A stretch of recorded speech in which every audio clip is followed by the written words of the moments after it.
اعتکاف اخری عشره کې اعتکاف سنت موکده ده او موږ سره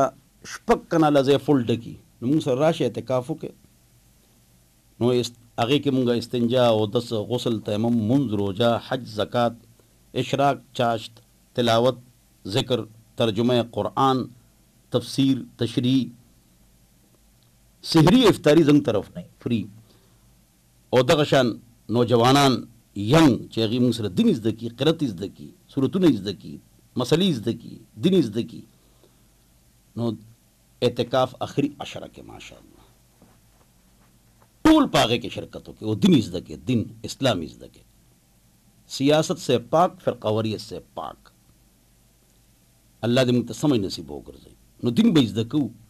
او په دین باندې عمل کوو انشاءالله زما محترم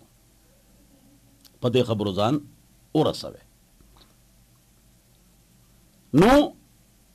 پس روجه ماتېږي پس نه ماتېږي دا مې ته ووایي اعتکاف مې درته ووایي د ښځو اعتکاف کوټه کې ګرځېدي را ګرځېدي شي خو بار به نوځي که بیماری علاج کولی شي ضروری خبرې اعتکاف کې جایز دي خندا بړکا فضول خبرې جایز نه دي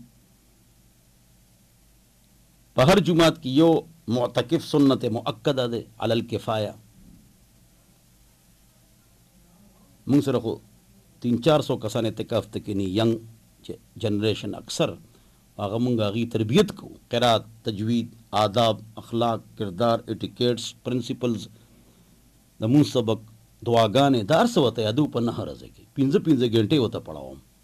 محنت ورسره کوم ماشاءالله زما محترم ما تاسو دا خبره کوله زما محترمو چې زیات محنت په قرات او تجوید باندې وکړي او غسل به په دې کې نه کوئ اعتکاف کې که واړه لوی بول لړی او طبیعت مو خرابي هغې وخت کې په ځان یو څو لوټې راواړولې ناجایز دي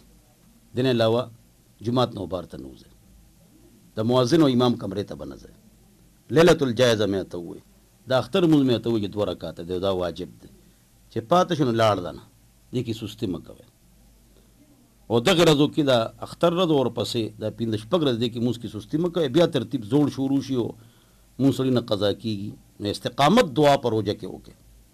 د شان تراو باره کې ما تاسو ته ووایي چې نهایت شوق او ذوق سره دا میاشت